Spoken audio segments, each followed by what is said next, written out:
Hello everyone, ఈరోజు మనం బెండకాయ రైస్ తయారు చేసుకుందాం. లంచ్ బాక్స్లలోకి రైస్ ఐటమ్స్ అయితే చేయడానికైనా తినడానికైనా ఈజీగా ఉంటుంది. ముందుగా ఒక కడాయిలో 2 టేబుల్ స్పూన్స్ ఆయిల్ వేయాలి. ఆ తర్వాత 1 కప్పు కట్ చేసి పెట్టుకున్న బెండకాయల్ని వేయాలి.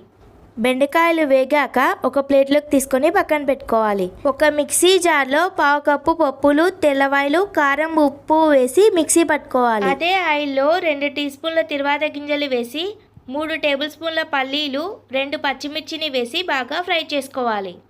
2 నిమిషాల పాటు ఫ్రై చేసుకున్న తర్వాత ఇందులోకి కరివేపాకు కూడా వేసి బాగా ఫ్రై చేసుకోవాలి.